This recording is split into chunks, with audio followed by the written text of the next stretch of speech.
Muy buenas tardes y bienvenidos a este nuevo directo. Veo que ya había estado escribiendo por el chat. Se ha alargado un poquito la presentación y ha habido una repetición ahí de una de las pistas de música porque creía que lo tenía todo preparado, pero no. Así que he necesitado esos 2 minutillos y pico, 3 minutillos más. Así que perdón por la espera, pero ya estoy en directo, estoy con vosotros. Muy buenas tardes, Betizapi. Muy buenas, Zapa76, por cierto, que es nuevo seguidor del canal. Pues bienvenido al canal. Bienvenido también a Corona de Laurel y Frenadol, que no sé si lo dije ayer. He visto que hoy pone. Hace 7 días empezó el seguimiento. Así que, bueno, pues encantado de que vaya creciendo la comunidad. Muy buenas, Oscar. Bienvenido. Buenas tardes.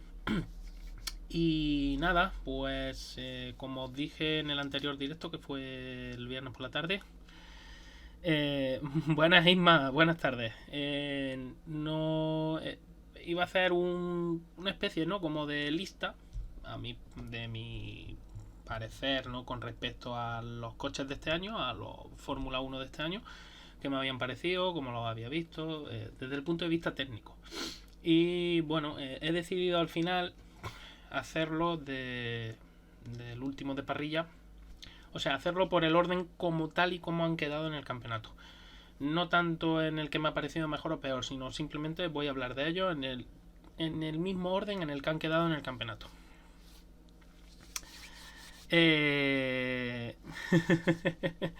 Del directo a la cama por lo que veo por detrás. Pues no te vayas a creer tú que voy a tardar mucho. No, no, no. Hoy estoy un poquito más descansado que el viernes. El viernes por la tarde sí es verdad que me pillaste un poquillo más. Un poquillo más.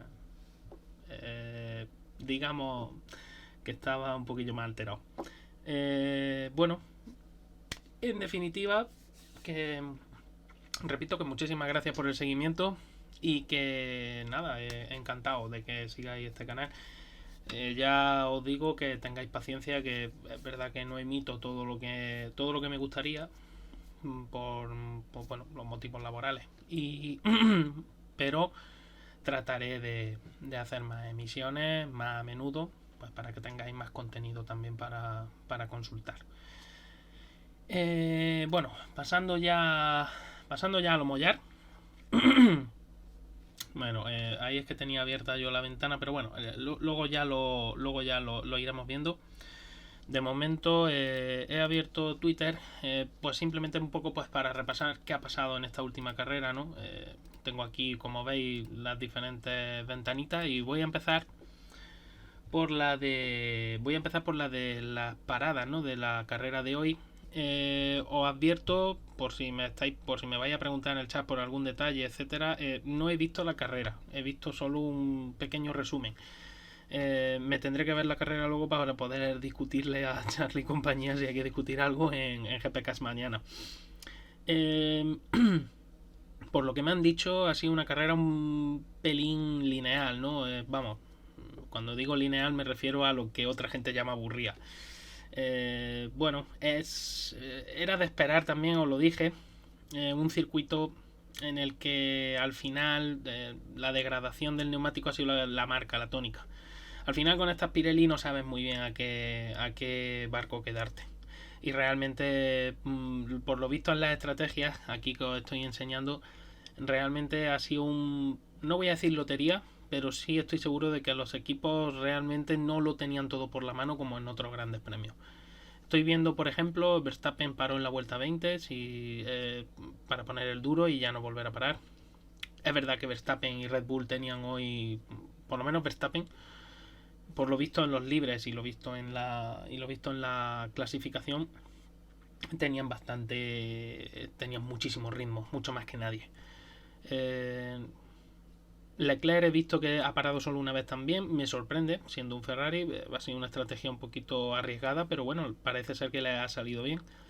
Pérez he visto que ha parado 2 veces, para muy pronto en la vuelta 15, no sé exactamente qué es lo que ha podido suceder. Ya os digo que he visto solo un poquito y muy mal, o sea que no me he enterado muy bien de lo que ha podido suceder. Ya más tarde ya la veré mejor y, y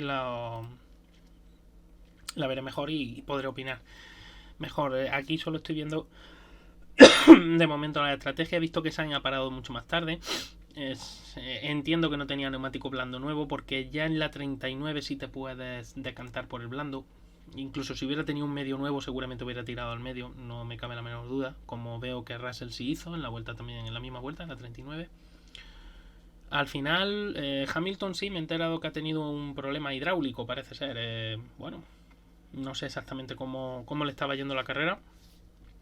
Lo que sí he podido observar es que Mercedes ha estado un poquito más mundano, algo que ya comenté cuando terminó la carrera de Brasil en el GPCast, me preguntaron, y yo dije que bueno, que quería verlos en otro gran premio para poder corroborar que efectivamente Mercedes había vuelto, o que simplemente, como sospechaba, el Gran Premio de Brasil, la elección de neumáticos y el tipo de circuito pues le había venido muy bien a Mercedes.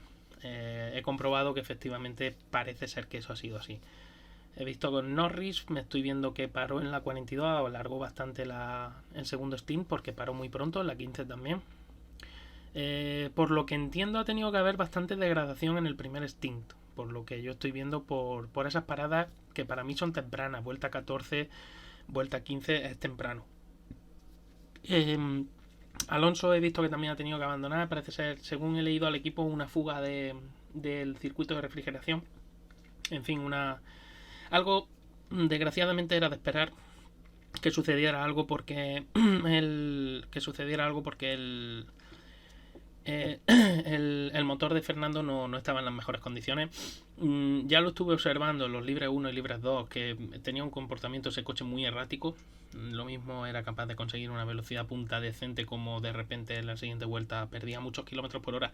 Y eso es indicativo de que el equipo está reservando revoluciones y reservando vueltas. Así que, bueno, al final no ha podido ser un final feliz, ¿no? Como se suele decir.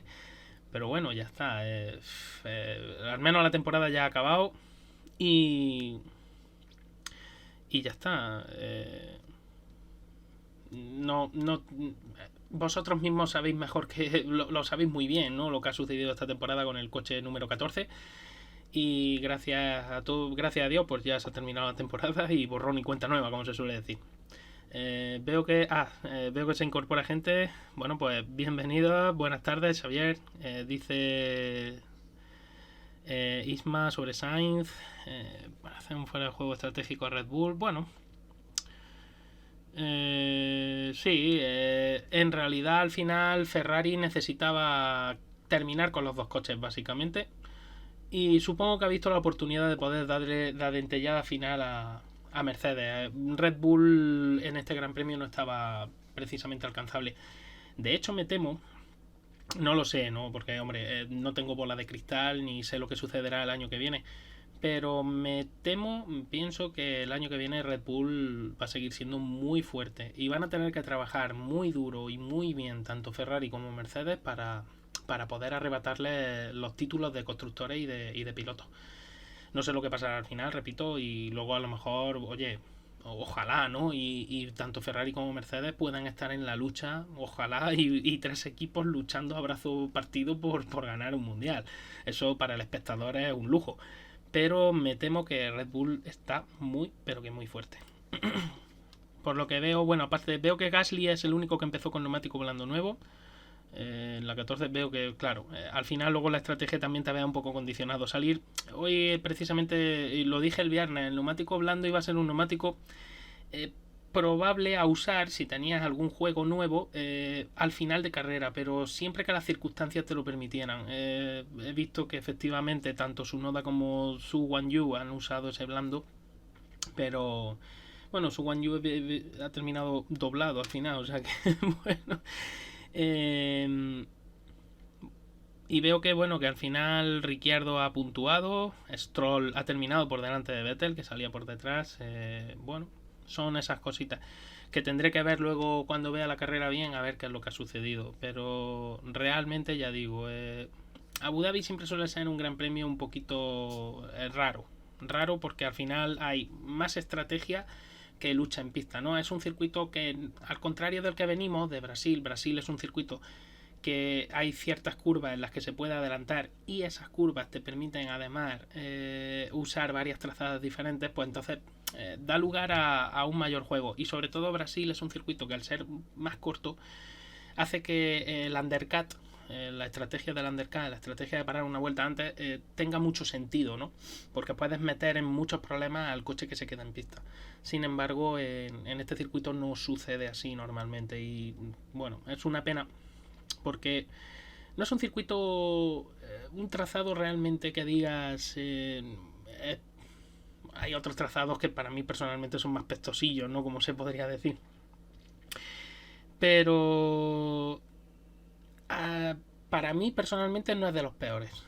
Abu Dhabi tiene un potencial bastante bueno si no fuera porque es un circuito que luego tiene ese tercer sector que a mí personalmente no me termina de convencer y eso, la sensación de un gran premio desangelado. A mí personalmente, eso sí es verdad que reconozco que ver esas gradas y todo lo que sucede en Abu Dhabi realmente lo hace un gran premio un pelín anodino.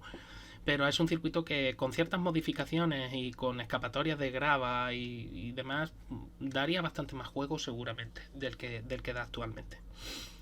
Y como bien dice Isma, ¿no? Y buenas tardes, Warrior. Sí, bueno, Charlie ya sabéis que ha estado en una carrera de karts y no podía narrar la carrera, por lo tanto, pues no, este final del campeonato pues no hemos estado en directo. Como decía Isma, digo, sí, efectivamente Brasil es un circuito, ya digo, es corto. A ver, no es el más corto del calendario, pero es un circuito relativamente corto. Y es un circuito además, ya digo, que permite ese juego, ¿no? Del undercut. Funciona muy bien en Brasil. Entonces eso da una variedad estratégica mayor. Sin embargo, aquí ya hemos visto que, bueno, un 2 paradas o una parada incluso. Estoy viendo aquí en el gráfico de Pirelli.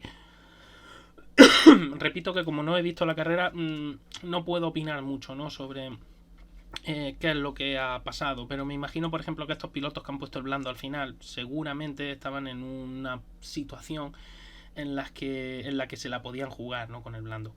El blando, ya digo, es un neumático aquí en Abu Dhabi que es complicado de gestionar y sobre todo siendo el compuesto más blando de la gama Pirelli de este año del C5 y realmente bueno, a ver, no es de mis grandes premios favoritos, así que tampoco he echado mucho de menos la carrera. Y después de ver que Alonso ha abandonado y ha habido problemas, bueno, pues también me he quitado un peso de encima en ese sentido. He estado viendo aquí también los stints más largos, 43 vueltas que ha dado Gasly con el duro. Me parece una auténtica barbaridad. Y las vueltas más rápidas, ¿no? De cada piloto con el neumático duro. Luego tenemos el C4 con 29 vueltas. Hay una diferencia bastante significativa. También es cierto que entiendo que esta estrategia, y sigo considerando el C4 el neumático de carrera. De hecho, el gráfico anterior me lo corrobora. Veo que hay bastantes salidas con el amarillo. Ha sido, para mí creo que era el neumático de carrera hoy y de hecho estoy viendo los tiempos con el duro y con el medio y realmente hay un balance a favor un poquito de ese neumático medio. La degradación, repito, es la que marca luego la tónica, pero conforme se va enfriando luego el asfalto suele decantarse más para el medio. Y el blando veo 20 vueltas cada su noda, pero realmente sí hay una diferencia muy grande en la vuelta rápida, pero luego por ejemplo ahí tenemos la vuelta rápida con el blando, varían mucho, claro. Luego estos datos también están muy condicionados porque estos tiempos están muy condicionados a qué momento se ha dado ese tiempo, ¿no? Pero bueno, al final pues eso es lo que queda. Este es el standing, la tabla final de constructores, que es la que voy a usar ahora para ir hablando de cada coche, ¿no? Empezaré por Williams, seguiré luego por Alfa Tauri, por Haas, Aston Martin, etcétera, ¿no? Hasta llegar a Red Bull. Y hablaré un poco por encima. Ya digo que es iremos desgranando un poquito, ¿no? Cuáles han sido o trataré, ¿no? De desgranar cuáles han sido las posibles fortalezas si es que las ha tenido el coche y cuáles han sido las debilidades, lo que yo creo que han sido realmente su hándicap. Y la tabla de pilotos, que como he visto al final, bueno, como Alonso ha abandonado, pues al final Ocon sí ha puntuado. También es verdad que gracias a esos puntos de Ocon, estos últimos, McLaren, a pesar de haber puntuado con sus dos pilotos, no ha podido. Eran 19 puntos de diferencia de Alpine y McLaren, era muy difícil para McLaren igualmente robarle esa posición, esa cuarta posición en el Mundial de Constructores. Y en cuanto a los pilotos, bueno, pues eso. Hay que reconocer que a pesar del inicio tan problemático que tuvo Fernando, es verdad que estaba muy, muy lejos de ese top 10. Luego ha tenido una parte media de campeonato y sobre todo al final, a pesar de este mal sabor de boca que ha dejado Abu Dhabi, que ha sido grandioso. La verdad es que Fernando sigue estando en una forma tremenda y lo ha demostrado en cada carrera. Luego hay otro condicionante. Norris es verdad que tuvo ahí en mitad de temporada, a mitad de temporada más o menos, una especie de bache. Es verdad que no puntuaba y tuvo algún problema. También el coche condicionó mucho los resultados. Ya sabéis que al principio empezó la cosa regular, pero al final, bueno, Norris ha terminado en un estado de forma bastante bueno. Hamilton le ha pasado exactamente igual. Empezó la temporada un poco más titubeante, pero le ha ido cogiendo el tono al coche. Y bueno, al final ahí está, a 6 puntos de un Carlos Sainz que también creo que se ha visto muy condicionada su posición por la fiabilidad, en este caso, del Ferrari. Russell para mí ha sido el piloto, uno de los pilotos que quizá ha exprimido mejor la máquina que le han dejado. En mi opinión, creo que George Russell ha sido alguien que ha podido, ¿no?, ser capaz de, cuando el Mercedes no iba tan bien, de sacar unos buenos resultados. Luego es verdad que tuvo ahí un bache a partir de cuando se acercó el verano, en el que no estaba tan fino, pero se ha recuperado al final. Y esa victoria de Brasil le ha venido muy bien, creo yo. Pérez y Leclerc he visto que han terminado muy cerquita. Aquí tengo que decir una cosa, y supongo que mañana en GPK lo hablaremos igualmente, pero estoy leyendo, ¿no?, a cierta gente que si Verstappen no lo dejó pasar, que si el sexto puesto de Brasil, que esos 3 puntos podrían haberle valido el subcampeonato. Si nos remitimos a lo que ha sido la temporada, si al final repasamos todo lo que ha sucedido, realmente Pérez no ha sido subcampeón porque tardó mucho en cogerle el punto a este coche. Si nos remitimos a lo del compañerismo y tal, bueno, pues realmente Pérez con ese sexto puesto, pues es posible. Vamos, no estamos hablando de que sí, podría haber quedado por delante de Leclerc, efectivamente, porque son 3 puntos de diferencia con Leclerc. Bueno, no, miento. Espérate, hubiera sido un punto o dos más. No estoy seguro. Tendría que hacer la cuenta, porque ahora mismo no me acuerdo cuántos puntos es esto. Si me lo podéis decir vosotros por el chat.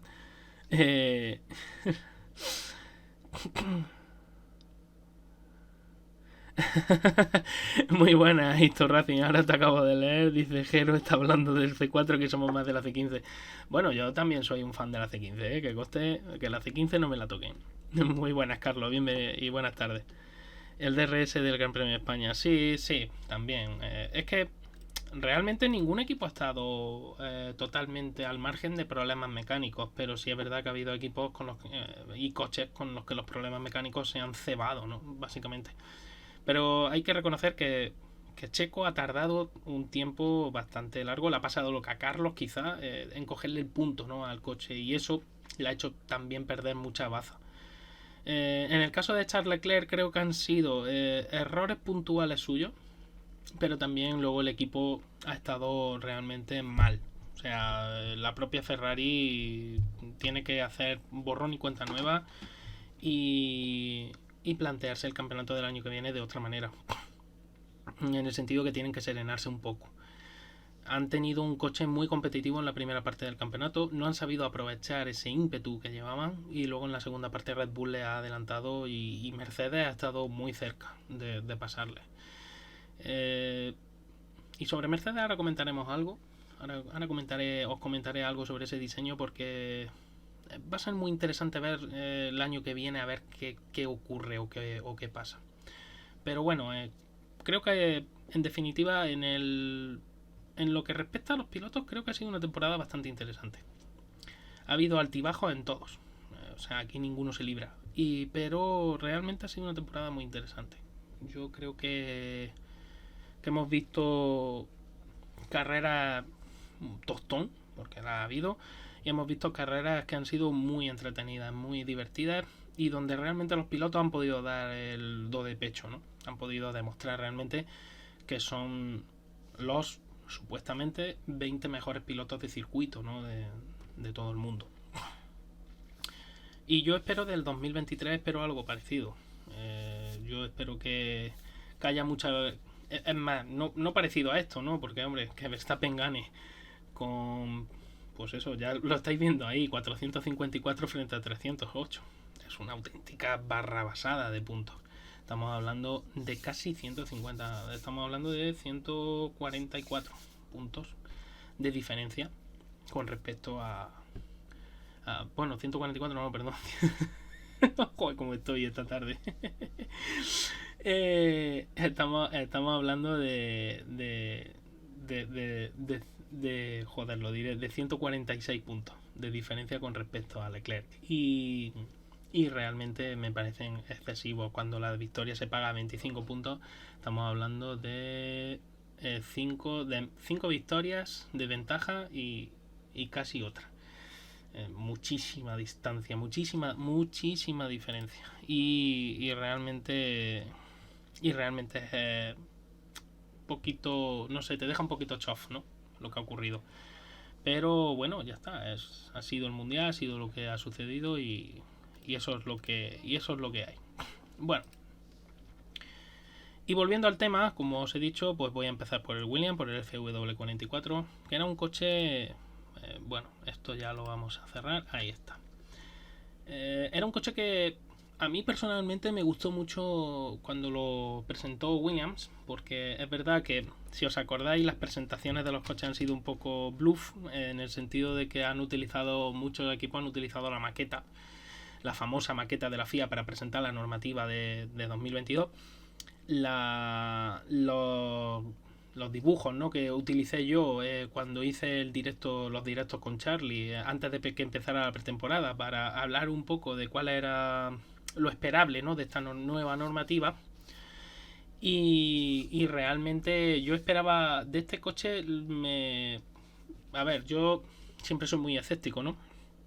Y realmente simplemente porque el diseño te haga tilín o no significa que el coche vaya a ser rápido. Pero sí es verdad que tenía cositas interesantes el Williams, ya lo tuvo en 2021. Y en este 2022 pues es verdad que el Williams presentaba cositas interesantes, sobre todo en lo concerniente a la zona delantera, al morro, ese morro que presentó al principio, y lo concerniente a lo compacto que era toda la zona de los radiadores y de la tapa motor. Aunque luego Mercedes vendría a sorprender con algo todavía mucho más compacto.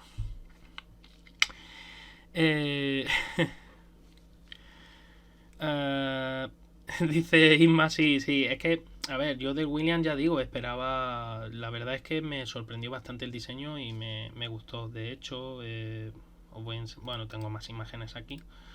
Del Williams me gustó, ya digo, mucho los pontones, ¿no? Estos pontones, ahí. Me pareció un diseño muy interesante, a priori un aprovechamiento del efecto Coanda en esta zona de aquí muy bueno.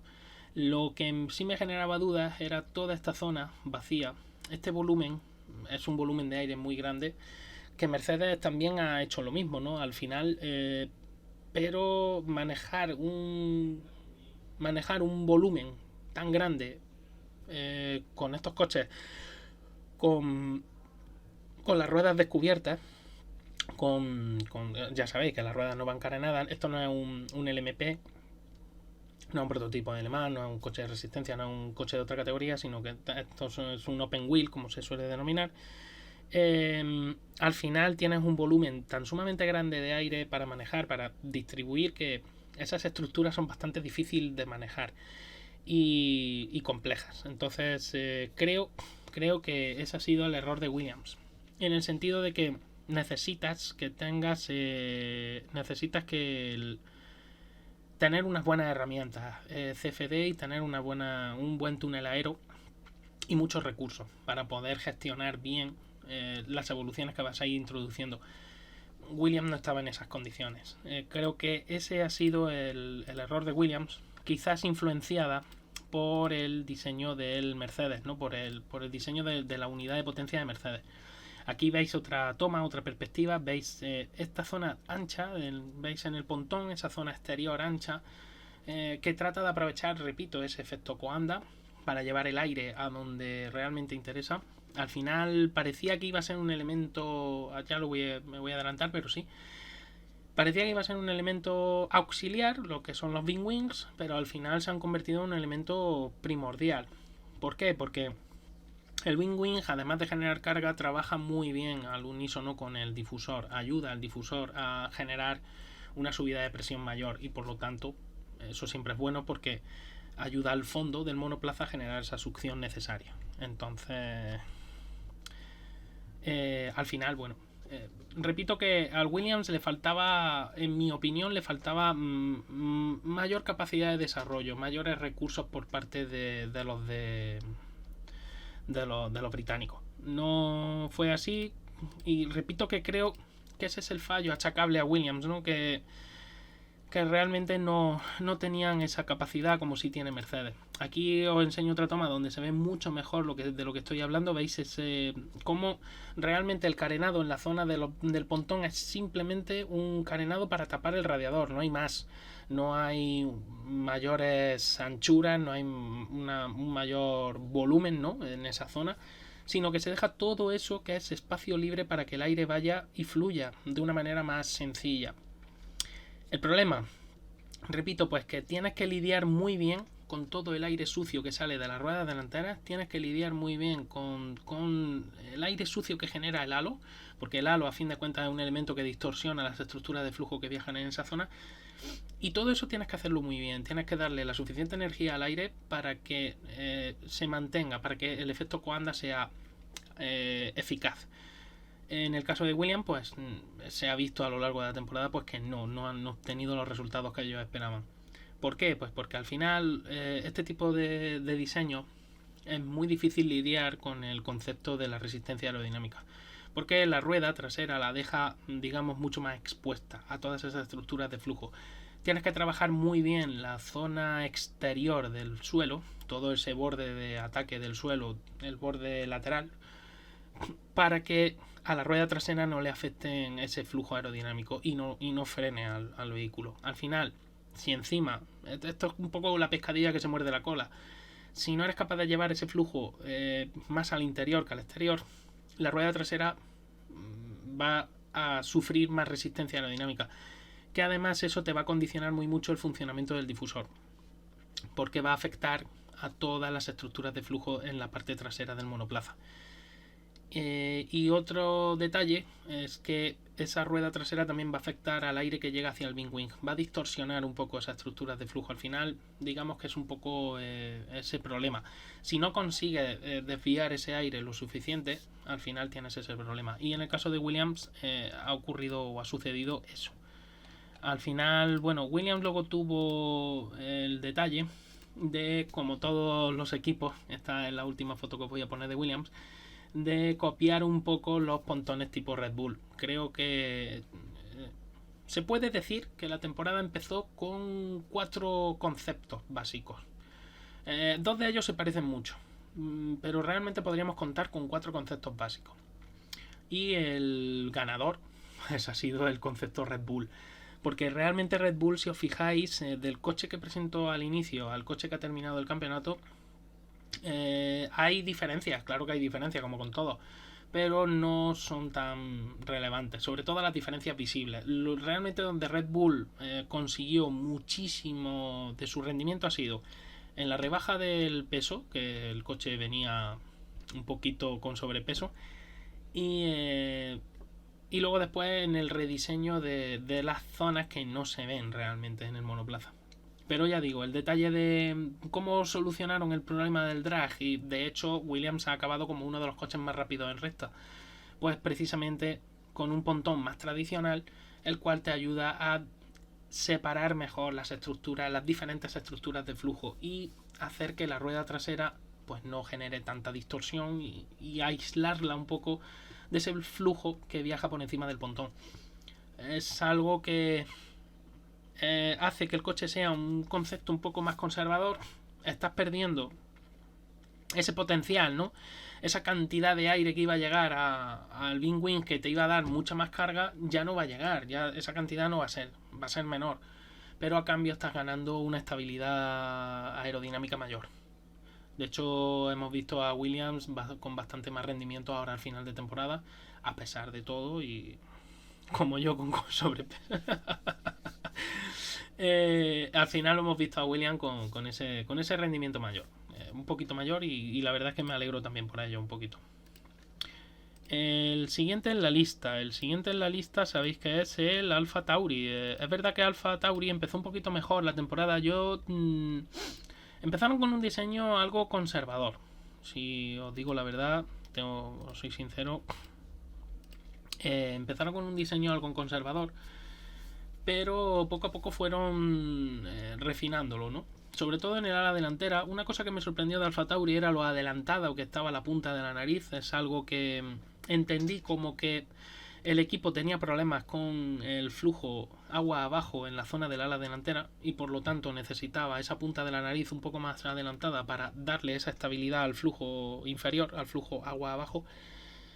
Pero el problema que tienes cuando tú adelantas la nariz con respecto a los perfiles que tienen que generar carga es que ya estás condicionando la carga aerodinámica que te van a generar esos perfiles. De otra manera, si es el main plane o el plano principal o el primer plano de ese alerón delantero el que recibe el aire, si es el primero que recibe el aire, no hay ningún obstáculo delante que impida que todo ese plano genere carga, como ocurre por ejemplo en el ala del Ferrari, ocurre prácticamente en todas las alas. De hecho, esta gente de Alfa Tauri tuvo que cambiar el diseño luego conforme ha ido avanzando la temporada.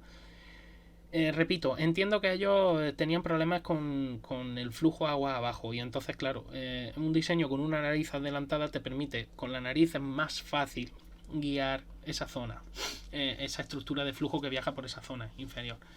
Más sencillo, ¿no? que con un perfil alar, pero tienes el problema de que no generan la misma carga, entonces estaban reduciendo la carga. Realmente es uno de los problemas de estos diseños.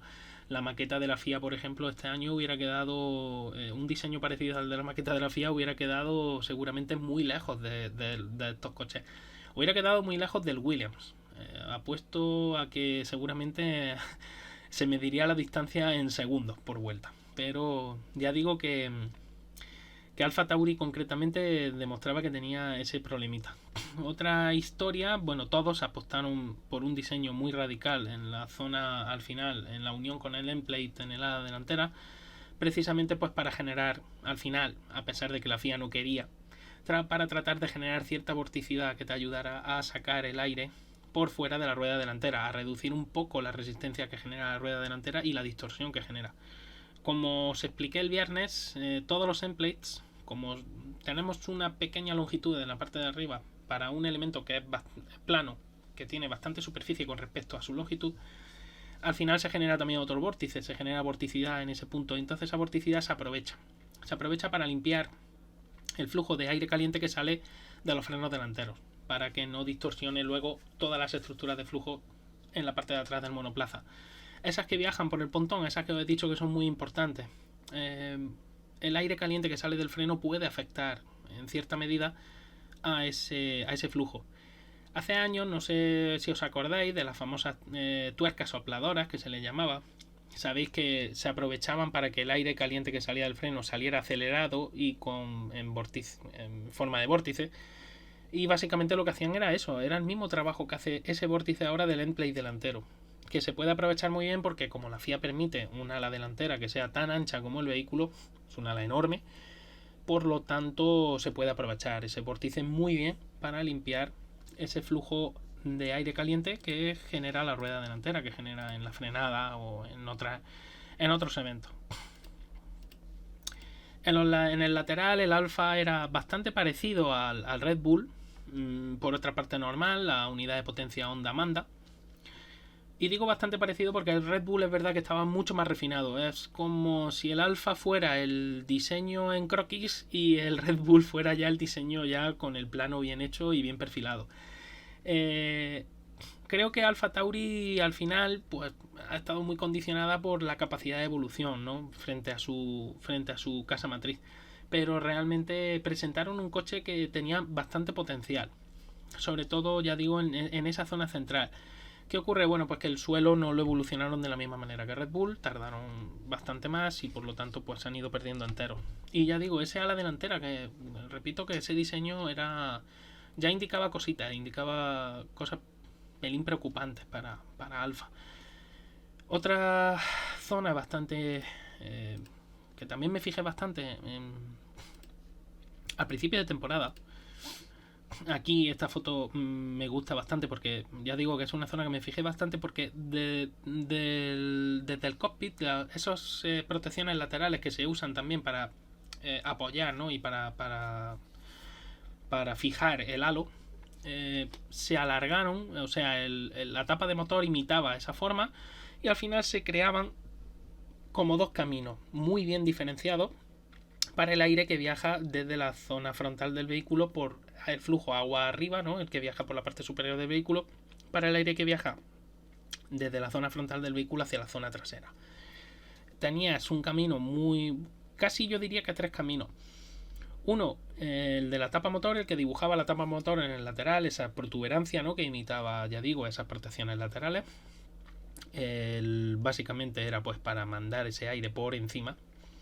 El segundo camino es el que marcan los pontones, el efecto Coanda que os he explicado antes. Aquí todo, bueno, todo es por efecto Coanda realmente. Y ese aire iba dirigido hacia el wing wing. Y el tercer camino, que se genera aquí abajo en la zona inferior de los pontones, ese aire lo que se usa o se trata de hacer es que una vez que llegue al borde del fondo, si el fondo está bien diseñado ese borde y genera la vorticidad con la potencia suficiente, te puede ayudar muy mucho a sellar todo lo que es el fondo para que el aire exterior, que está a mayor presión, no interactúe con la zona inferior del monoplaza, que está a muy baja presión. Hay mucha más masa de aire fuera que debajo del monoplaza y por lo tanto es muy fácil que si no sellas bien ese fondo pues no funcione correctamente. Y otra de las ventajas que tiene el usar esa vorticidad es para precisamente ayudar a reducir la resistencia aerodinámica que genera la rueda trasera, el drag de la rueda trasera. Así que ya digo, era bastante interesante el diseño a principio de temporada. De hecho, para mí todos los diseños eran bastante interesantes. Luego, bueno, pues luego las cosas fueron cambiando. Alfa Tauri fue de los primeros en incorporar esos aletines, esos pequeños aletines encima en la zona del espejo, encima de los pontones. Son generadores de vórtices o turbuladores, también se les llama. No es exactamente lo mismo, un turbulador, porque esos, por ejemplo, son los turbuladores se colocaron, por ejemplo, en el Mercedes, que lo visteis antes del Gran Premio de Brasil y en el anterior Gran Premio, que también la FIA no terminaba de estar conforme con eso y al final Mercedes decidió en Brasil no permitirlas correr con ese ala delantera, pero ya visteis en el último plano esas piececitas, esos son turbuladores. Y estos de aquí son generadores de vórtices, que eso que está colocado en la zona del espejo, que tienen forma de álave. Se caracterizan porque son con forma de álave. Realmente lo que hacen es energizar el flujo que viaja justo en esa zona, precisamente para ayudar a que el aire dibuje mejor el pontón por el famoso efecto Coanda. ¿Para qué? Pues, ¿por qué quiero energizar el flujo? Pues quiero energizar el flujo para que la capa límite no se separe. La capa límite, lo explico siempre...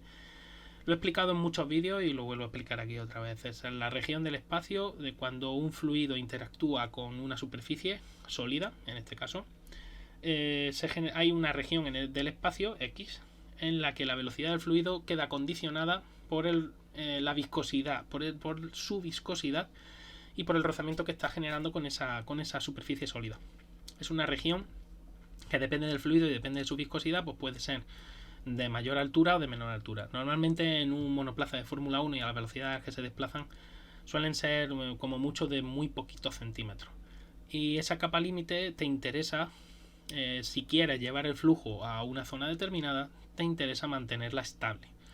Es decir, que la velocidad de ese fluido en esa región pues siga estando condicionada. En la zona de la capa límite, las velocidades del fluido van desde prácticamente cero, que estaría prácticamente la molécula posada encima de la superficie, hasta el 99% de la velocidad de ese fluido. En el caso de, repito, de la Fórmula 1, pues sería eso. Imaginaos una región de unos 2 centímetros como si fueran pieles de una cebolla, y cada piel es una velocidad diferente de desplazamiento. Entonces, el fluido que está pegado a la superficie prácticamente está casi parado o parado, y el fluido que viaja justo inmediatamente por encima de ese fluido que he dicho que está pegado a la superficie viaja un pelín más rápido, y así sucesivamente hasta llegar a la zona donde ya es la velocidad real de toda la masa de aire. Esos generadores de vórtices ayudan a acelerar ese fluido, a acelerar el aire. Generan turbulencia. Las turbulencias, es verdad que no generan la misma carga aerodinámica que puede generar un flujo laminar, pero a cambio obtienes la ventaja de que puedes guiar el aire a donde tú quieres que vaya y no a donde él decida ir. Y eso, pues, la ventaja es mucho mayor que la carga, el pequeño pago, ¿no?, que tengas en concepto de carga aerodinámica.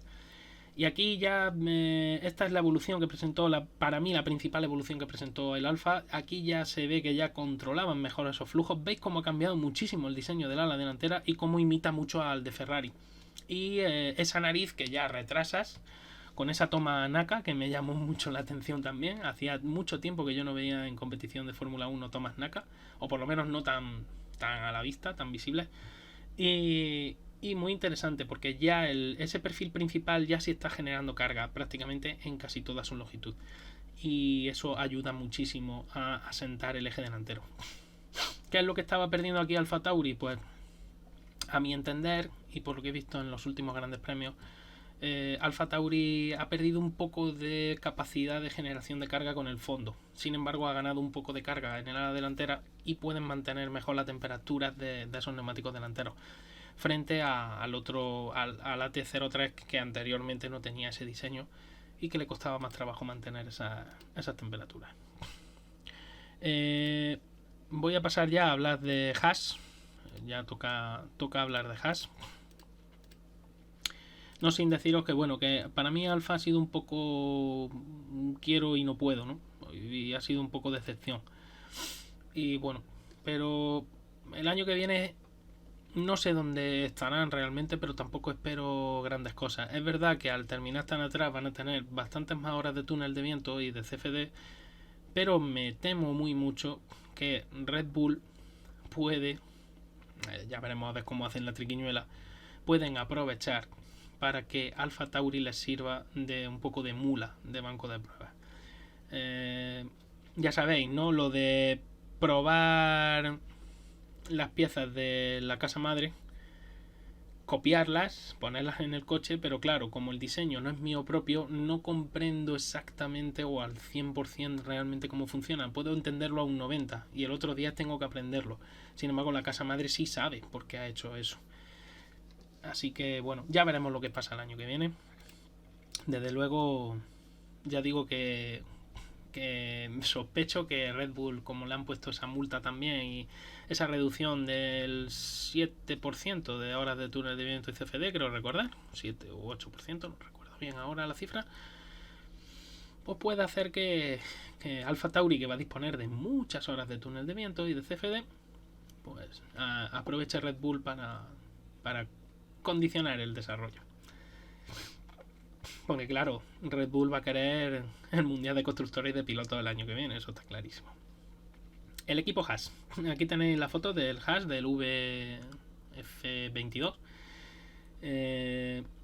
Creo que no me equivoco mucho si digo que menos mal que Mazepin no ha estado en el equipo este año. Para el equipo me refiero. Y que bueno, el paso de Mick Schumacher ha sido gris realmente este año. El coche es verdad que no ha ayudado demasiado, era un coche bastante caprichoso en el comportamiento. Al principio empezó bastante bien, pero ya se veía en las primeras carreras que era un coche que devoraba neumáticos. Y eso era condicionado por la unidad de potencia de Ferrari, pero sobre todo por el diseño muy marcado también por la unidad de potencia Ferrari. Como veis, al final el diseño del Haas además ha terminado convergiendo hacia el del Ferrari, hacia el del al del F175. Empezó la temporada, repito, muy bien. Es verdad que ellos abandonaron muy pronto el desarrollo en 2021. Realmente fue el primer equipo y de hecho ya lo anunciaron en pretemporada el año anterior, que ellos no... El año anterior no, perdón. Sí, bueno, sí, lo he dicho bien, en 2021. Fue la pretemporada de 2021. Ellos anunciaron que la temporada habría quizá una evolución o dos pequeñas evoluciones y punto. Y así lo cumplieron y el coche fue también de los primeros en presentarse y tener un ¿cómo decirlo? Un ritmo bastante decente. Esos primeros grandes premios, la verdad es que Haas estaba luchando con la gente de la clase media, y eso, viniendo del año que venían, la verdad es que estaba bastante bien. Y al final, bueno, condicionado, repito, por el diseño impuesto desde Maranello. Eso estaba clarísimo. Aquí tenéis una vista frontal del Haas que se presentó al principio de temporada. El ala delantera ya muy parecida al diseño Ferrari.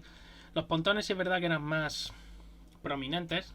Eso también tiene que ver muy mucho con las capacidades, ¿no?, de desarrollo del equipo. Y realmente, bueno, ellos buscaron un camino un pelín diferente al de Ferrari. ¿Para qué? Pues para dotar de un poquito más de volumen a esos pontones para poder aprovechar un poquito mejor el fondo. Es decir, si yo le doy un volumen mayor a esa zona de la carrocería, puedo tapar mejor lo que es el fondo. Tengo la capacidad de hacer un canal más grande en el fondo porque puedo colocar los radiadores un poquito más alto. Eso, bueno, tienes que manejarlo luego muy bien, ¿no?, con otros condicionantes. Pero ya digo que el Haas empezó bastante fuerte, sobre todo a una vuelta. Ya digo, era un devorador de neumáticos, pero era un coche bastante interesante. El problema, pues, cuando no tienes recursos, pues no puedes seguir evolucionando al ritmo al que te gustaría. Y al poco a poco el resto de la parrilla pues te va adelantando. Por izquierda, por derecha. Así que al final el equipo Haas pues estaba un poco condenado, ¿no?, a irse hacia atrás poco a poco. Realmente luego lo vimos en el Gran Premio de Brasil, porque repito, fue un Gran Premio un pelín especial. Vimos que un coche donde se puede poner más carga aerodinámica no perjudicaba tanto en la velocidad punta, no era tan interesante como si salir más rápido. Y bueno, el equipo, ya digo, hizo un trabajo muy bueno a inicio de temporada. La excavación esta inicial me parecía bastante interesante y ya digo, el concepto era bastante Ferrari. Luego después han terminado convergiendo ya muchísimo en lo que es Ferrari realmente, pero el equipo Haas, bueno, pues eso, han tenido ese condicionante. En esta imagen se ve mejor. Esto fue creo recordar, de los test de Barcelona. Y realmente al final han terminado haciendo esa forma de cuchara. Han imitado la bañera del Ferrari. No es fácil imitar la bañera del Ferrari en poco tiempo. Y ellos la han imitado, no con los mismos resultados. Eso tienes que optimizar mucho mejor esas superficies curvas, pero están en el camino. Y bueno, para mí han sido lo esperable de un equipo con los recursos que tienen. El año que viene pues tampoco espero mucho más de ellos realmente, porque aunque disponga de muchas horas de túnel y de CFD, creo que en este caso concreto no va a ser tanto porque Ferrari quiere aprovechar, como si el tema de que realmente si no hay recursos, no hay dinero, si apenas llega al límite presupuestario, no va a tener dinero para gastar esas horas extra de túnel de viento y de CFD. Al final tus recursos son los que son y realmente es un hándicap para estos equipos. Así que no creo que la cosa vaya muy allá, ¿no?, en el caso de Haas. El siguiente equipo, Aston Martin, que fue un coche bastante curioso cuando lo presentaron. Lo primero que te hacía sospechar que ese coche era interesante, pero estaba muy condicionado, era la cantidad de branquias que habían colocado en la zona superior. Eso a nivel aerodinámico siempre es malo. Quiero decir, cuantas más superficie de refrigeración tengas en la tapa de motor, más problemas aerodinámicos vas a tener, porque eso genera resistencia aerodinámica. El tema es que, claro, cuando se vio las primeras imágenes de las primeras pruebas de este coche, el diseño era... Había mucha gente que decía que era muy bonito. A mí personalmente sí, bueno, ese color verde la verdad es que me gusta, y el coche no era feo, desde luego. Pero ya estaba diciendo muchas cosas. Ese ala delantera también, esa forma especial del ala delantera. Pasaba lo mismo que con Alfa Tauri. Estaban teniendo problemas con el flujo agua abajo, y estaban teniendo problemas con el tren delantero, que yo creo que ha sido uno de los hándicaps que han tenido algún que otro equipo. En concreto este, ya digo que... Luego esos pontones que presentaron, es verdad que era una forma extraña, porque la entrada era bastante pequeña y luego después eran como muy protuberantes, muy anchos, solo con una entrada, una boca más pequeña, y toda esa zona como en fibra de carbono, como esperando a ser, ¿no?, remodelada. Realmente luego Aston Martin cambió mucho el diseño de este monoplaza, lo ha cambiado. De hecho ha sido, creo, el equipo que más, junto con... Hombre, Mercedes podríamos considerar que del primer Mercedes que se presentó en pista al segundo, entre unos tests y otros, la verdad es que hubo un cambio realmente muy radical, pero sin considerar eso, si consideramos solo durante los grandes premios, realmente el coche que más ha cambiado su fisonomía en este 2022 ha sido precisamente Aston Martin, y podríamos considerar que Aston Martin pasó de una versión A una versión puramente nueva, una versión B, lo que antiguamente en Fórmula 1 se denominaban versiones B o C o D de un vehículo, que era realmente un vehículo con la base del anterior, pero muy cambiado aerodinámicamente. Y Aston Martin le ha pasado eso. Empezaron la temporada con un esquema, además un esquema de suspensión muy clásico, muy normal. Levantaron mucho, fue una cosa que me sorprendió, levantaron mucho el brazo inferior de la suspensión delantera, levantaron también lo que es el ala delantera, y repito que seguramente tenían problemas con el eje delantero y con el flujo agua abajo, por lo tanto, pues eso ya les condicionó bastante el diseño. En cuanto, aquí se ve muy bien esta imagen, por ejemplo, cómo estaba levantada la nariz, esa zona, muy parecido al Alfa Tauri en ese sentido. Y de hecho, bueno, pues a las pruebas me remito.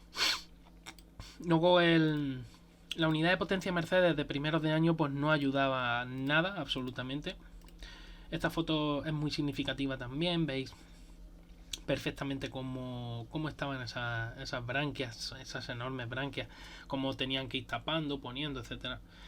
La verdad es que era un diseño que partió de un concepto que a priori podría haber dado buenos resultados si el motor Mercedes hubiera empezado bien. Es posible que incluso si el motor Mercedes hubiera empezado bien, no hubiéramos visto a Aston Martin arriesgar tanto con el diseño y cambiarlo tan radicalmente, pero seguramente se encontraron con un vía crucis de problemas, y sobre todo con un camino, ¿no?, que no iba a llevar a ninguna parte, y al final, bueno, pues decidieron cambiar radicalmente el diseño del monoplaza. Aquí vemos ya cuando empezaron a cambiar lo que sobre todo los pontones. El ala delantera también tuvieron que meterle un plano superior, el cuarto, muy diferente, para darle más carga al eje delantero, que era uno de los problemas que tenía este coche, que se comía las ruedas delanteras. Y eso, que queráis que no, era bastante complicado. Luego, además, Aston Martin presentó en el ala trasera, ¿sabéis?, ese diseño especialito, que la FIA ya se ha encargado de lanzar un jarro de agua fría para que ningún equipo lo copie, porque han decidido que ese diseño no va a ser legal en 2023, así que hay que quitarse ya de la cabeza que eso se vaya a repetir. Y aquí tenéis ya lo que presentó Aston Martin, para mí la mayor mejora que ha presentado este año, que fue el pontón tipo Red Bull, o prácticamente con copia-pega de Red Bull. Veis cómo las branquias cambian también en su posicionamiento, siguen siendo bastantes, pero ya están de una manera diferente, y sobre todo ese aprovechamiento del efecto cuando es mucho mejor con este pontón que con el anterior. Y también en este caso a las pruebas me remito, era un coche que empezó desde muy atrás, que era el segundo peor coche de la parrilla probablemente, y ha terminado cerca, no voy a decir al nivel de rendimiento, pero no ha terminado tan lejos del nivel de rendimiento de McLaren y de Alpine. En el debe de esta gente, bueno, pues han encontrado un camino, han encontrado el camino Red Bull, que es el que están buscando la mayoría, pero siguen estando bastante lejos. así que tienen mucho trabajo por delante. El siguiente equipo, como sabéis, es Alfa Romeo, un equipo que a mí personalmente me ha dejado frío y esperaba un poco más de ellos. El diseño a priori que presentaron en pretemporada parecía bastante interesante. Sobre todo la zona, el ala delantera era un ala conceptualmente bastante interesante, un ala que precisamente ellos, ese tipo de terminación aquí en la zona del emplate, precisamente ellos fueron de los primeros, o el primer equipo si no recuerdo mal, en el año 2019 o 2018, que empezaron con ese concepto de esos planos superiores tan recortados en la zona final, ¿no? En la punta del ala. Creo que ha sido un coche que también empezó bastante fuerte. De hecho, estaban por nivel de la unidad de potencia Ferrari y demás, estaban un pelín por delante de Alpine y sobre todo por delante de McLaren. Y sin embargo, al final han terminado la temporada pues bastante más atrás. A pesar de todo lo que ha sucedido, al final han retenido esa posición del mundial. Aston Martin ha empatado con ellos a puntos, pero no han podido superarle. Un coche que a priori, repito, parecía que iba a dar de qué hablar. Un coche, como veis, con un diseño de pontón que también buscaba el parecido al de Aston Martin, pero más parecido sobre todo al de Ferrari. Buscaba realmente la unidad de potencia Ferrari tenía unos radiadores bastante voluminosos y eso había que colocarlos. Había que buscar al final un posicionamiento y intentar aprovechar de la mejor manera posible ese efecto Panda. Ferrari lo hizo muy bien, los otros equipos pues han ido aprendiendo luego. Aquí veis el coche también, ese ala delantera que me pareció bastante interesante. La verdad es que el concepto, dentro de lo relativamente conservador que podía parecer, era bastante interesante, y sobre todo esa entrada de aire muy diferente al resto, el scoop, lo que es la estructura antivuelco superior, con esa viga que se demostró luego que era un poco endeble, pero bueno, que le vamos... Endeble no, quizá el fallo realmente fue que esa forma geométrica hace que se clave más fácilmente en el asfalto. No tener en cuenta el peso de estos coches es muy superior al del año pasado. Estamos hablando de más de 100 kilos en orden de marcha, y esos son muchos kilos. Y estamos hablando de un aumento del peso del vehículo de casi un 10%, o alrededor de un 10%. Eso es muchísimo peso. Y claro, eso no se tuvo en cuenta cuando la FIA decidió admitir este diseño. Porque sí, porque las pruebas las había pasado, pero claro, las pruebas de vez en cuando hay que actualizarlas y hay que mejorar los métodos de diseño. Al final, pues este coche, lo mismo que a todos, pues quizá este coche, la virtud que tenía es que sí estaba en el peso reglamentario, estaba en el mínimo. Le perjudicó un poco pues que la FIA luego levantó la mano también, ¿no?, con el tema del peso. Así que, bueno, creo que han ido de más a menos, y el año que viene pues puede pasar algo parecido. Seguramente esta gente abandonó el desarrollo del coche, ya se centró más en el año 2022, hace ya bastantes carreras, así que realmente el año que viene podemos esperar algo parecido, y seguramente convergerán hacia un diseño mucho más cercano a Ferrari. Ya digo, sobre todo en la zona de la bañera, es posible que Alfa Romeo el año que viene presente un diseño bastante más parecido. El siguiente equipo, el equipo McLaren, que empezó muy mal la temporada. Sorprendentemente tenían problemas muy graves. Realmente para ellos fue realmente complicado el año. Un momento que no me quiere cargar. A ver. Un segundito. Vale. A ver si me quiere cargar. Ahora. El diseño de McLaren, sin embargo, sí me llamó mucho la atención a priori, porque dejaba mucho volumen libre, como veis aquí, pero sí tenía un pontón bastante más voluminoso en la zona frontal para tener una mayor superficie de control. Eso me llamó la atención. Me llamó la atención también que fue, junto con Red Bull, el coche que utilizó un diseño delantero con una suspensión pull rod totalmente diferente a los conceptos del resto de vehículos, Y es verdad que aerodinámicamente, cinemática y dinámicamente no cambia prácticamente nada. Una suspensión pull rod y una push rod se comportan de una manera muy parecida. Merece más la pena el estudio de las geometrías de suspensión y de la dureza o el trabajo de los amortiguadores y demás elementos. Elementos elásticos también, la buena elección de un elemento elástico con una buena constante elástica, que en sí el hecho de que sea pull o push. Lo que sí hace que al tener una pull delantera puedes hacer que el ala delantera también sea más planita y un poco más baja. No necesitas una ala delantera con ciertos volúmenes. Eso fue lo que pensaron en McLaren. Decidieron reducir muchísimo el tamaño de las entradas de aire para las tomas de freno y bueno, eso fue quizá un hándicap muy grande a principio de temporada. Realmente este coche, el problema que tenía es que aunque ellos utilizaron una pull rod y el concepto push rod en la parte trasera, al final se les atragantó al principio porque generaban bastante resistencia. Y luego, repito, los problemas de la unidad de potencia Mercedes que afectaron a todos los equipos Mercedes. Este coche era un coche con un drag o una resistencia aerodinámica por base bastante alta y eso les condicionó muchísimo al principio de temporada. De hecho, ya vimos que la primera carrera la sufrieron como jabatos.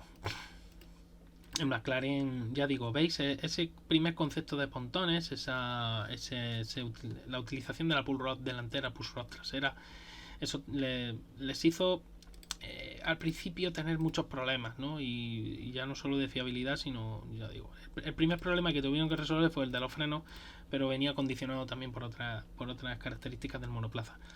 Lo segundo, esa ausencia de branquias, también con una apertura muy grande en la parte trasera de la tapa motor, también les condicionó mucho el funcionamiento del vehículo. Querían reducir a toda costa la resistencia aerodinámica generada en esa zona, pero se encontraron luego con otro problema, que se genera mucha resistencia en la parte trasera si no eres capaz de sacar bien ese calor.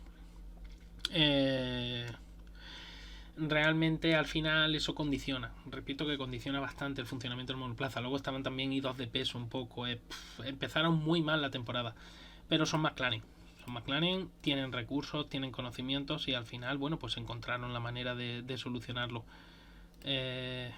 Aquí quería enseñaros, veis ese concepto inicial, veis lo voluminosa de la tapa motor, lo voluminoso de la toma de aire superior.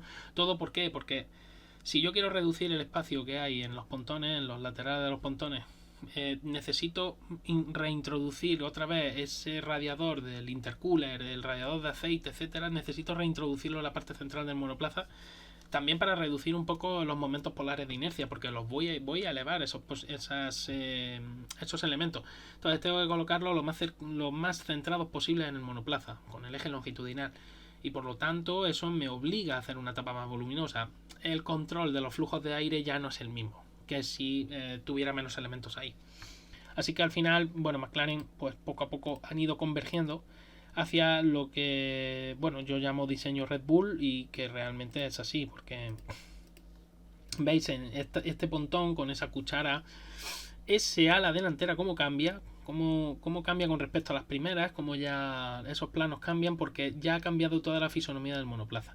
Y ahora ya sí puedo reducir un poquito el espacio que ocupaba toda esa tapa motor y así también reducir un poco la resistencia aerodinámica. El McLaren ha ido mejorando conforme han ido las carreras. Creo que McLaren ha llegado un pelín tarde y también condicionada un poco porque en realidad no es un equipo que tenga el dinero ni los recursos suficientes como para poder haber acelerado más esa mejora. Pero bueno, al final esto es como decía el refrán, ¿no? Quien tuvo, retuvo. Creo que McLaren han terminado en buena forma el campeonato. Creo que en ese principio de temporada les condicionó mucho su diseño inicial y la unidad de potencia Mercedes. Conforme ha ido mejorando la unidad de potencia Mercedes y ellos también han ido corrigiendo ese diseño inicial, realmente el coche se ha encontrado mucho mejor al final de temporada. Otro equipo que también empezó mal, pero por fiabilidad y que ha ido mejorando, no ha mejorado la fiabilidad, pero sí ha mejorado sus prestaciones en pista, ha sido el siguiente, el equipo Alpine. O Alpine, como decían algunos, haciendo referencia a pain en inglés, que es sufrimiento. El rosa chicle, que a mí nunca me terminó de gustar. Y un diseño que a priori era un poquito convencional, ¿no? El pontón bastante voluminoso, de nuevo la tapa motor también bastante voluminosa, y esas branquias, ¿no? Que para poder evacuar un poco más el calor. Alpine ya en pretemporada y antes de pretemporada creo recordar que ya habían dicho que el motor iban a presentar más potencia, que iban a buscar la potencia y que no les importaba tanto la fiabilidad, y así ha sido al final. Es verdad que Ocon ha sufrido algún problema que otro, pero muchos menos abandonos, ha tenido más suerte en ese sentido que Fernando Alonso. Y el coche al principio era un diseño prometedor, era un diseño muy rápido a una vuelta, porque era un diseño que calentaba muy bien la goma. Se ve que las geometrías de suspensión estaban muy bien diseñadas para ello, pero luego el coche se devoraba neumáticos. Y eso al final les condicionó bastante al principio de temporada. Aparte ya de los problemas de fiabilidad, que eso también lo han arrastrado durante toda la temporada prácticamente. Pero bueno, si tienes un motor potente, como parece ser que el Alpine ha recuperado ese handicap que tenía de potencia con respecto a Honda, Mercedes y a Ferrari, el motor Renault sigue siendo seguramente el menos potente de la parrilla, pero ya no está tan lejos como estaba en la temporada anterior.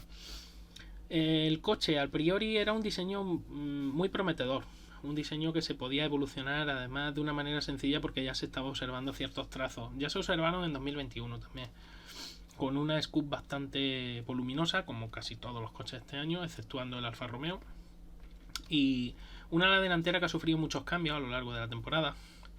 Y sobre todo los pontones, se podía luego buscar mayor excavación. Había un volumen bastante interesante, y de hecho cuando a Fernando se le levantó que tuvo que abandonar, ¿no?, en Imola, con la tapa del lateral del pontón que había saltado, se vio perfectamente que había un hueco enorme, muy aprovechable aerodinámicamente, y eso con evolución se puede ir esculpiendo, recortando y acercando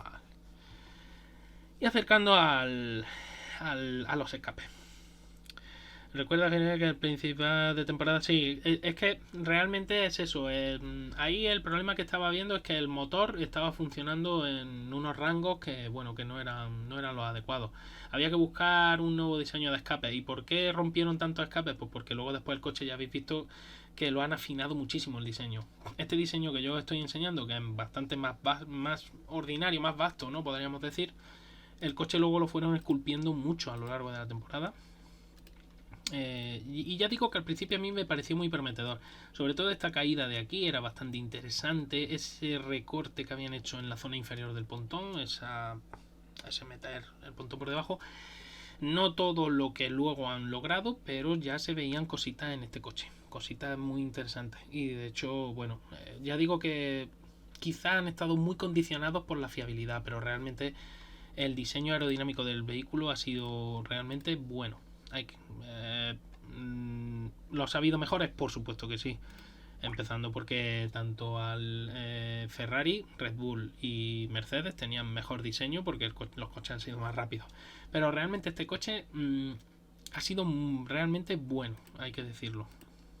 Aquí veis, por ejemplo, ¿no?, lo que os estaba diciendo, cómo de repente cae muchísimo en esta zona trasera, cómo colocaron la branquia de tal manera que ayudaran, ¿no?, un poco a dirigir esos flujos y evitar un poco la resistencia aerodinámica generada por la rueda trasera. Aquí veis, por ejemplo, la colocación de una parrilla de Sonda Kill. Realmente lo que estaban mirando era precisamente las estructuras de flujo que se generan en esta zona. O sea, siempre van a ser turbulentas, pero si es una turbulencia controlada, realmente es lo que te interesa buscar en esa zona. Y luego, bueno, como todos han sufrido el efecto del porpoising, todos, absolutamente todos, han tenido que ir variando el diseño del fondo, sobre todo de los bordes laterales del fondo. Luego la normativa FIA también, bueno, eso ya lo sabéis, que va aparte. El tema también con Alpine, como os he dicho, pues luego ya vinieron esas mejoras que para mí se traducen en dos detalles. Uno, ahí ya estáis viendo esa escultura, ¿no?, de esos pontones laterales, los cuales ya empezaron a indicar un camino más agresivo para Alpine. Segundo, la salida de la tapa motor un poco más diáfana y más orientado a darle más carga aerodinámica en esta zona de aquí, en los wing, que por eso os pongo esta foto. Y Y luego el rediseño el rediseño del fondo, que absolutamente todos han sufrido. Acordaos de al principio el famoso tirante que hubo que poner. Alpine, por ejemplo, había presentado un fondo que era más grueso, pero luego la normativa cambió. En fin, han sido muchos problemas para Alpine, es verdad que hay que reconocerlo.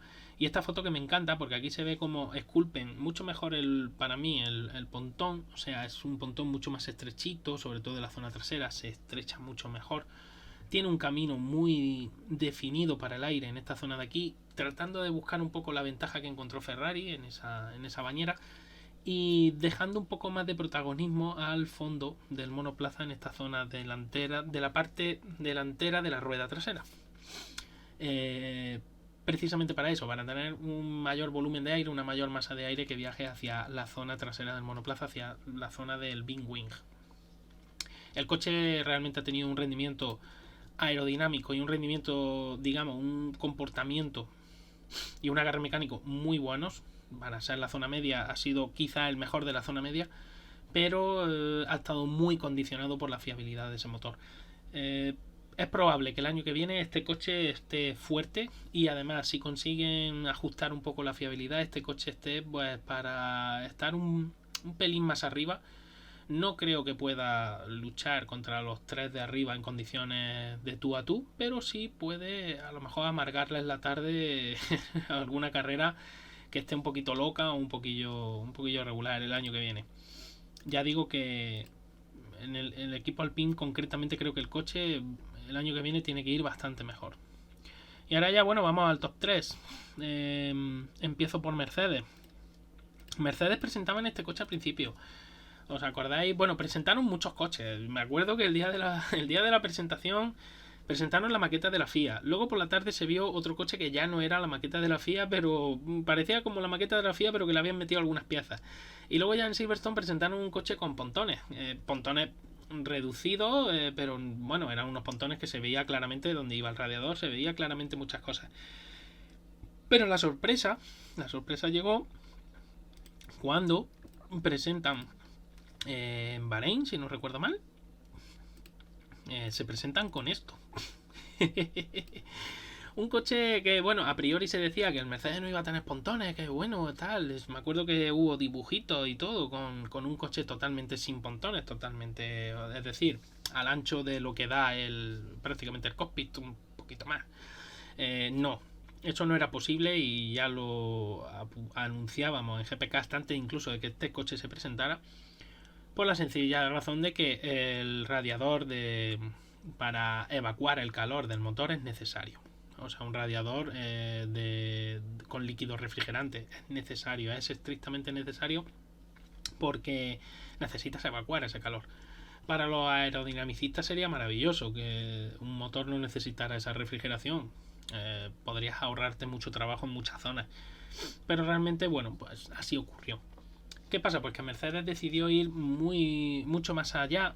Decidió, como he dicho del equipo Williams, exactamente lo mismo en este caso, incluso más, porque tienes, digamos, una zona libre totalmente para el aire, muchísimo mayor, unas superficies muchísimo mayores para que el aire viaje totalmente libre hacia la zona trasera.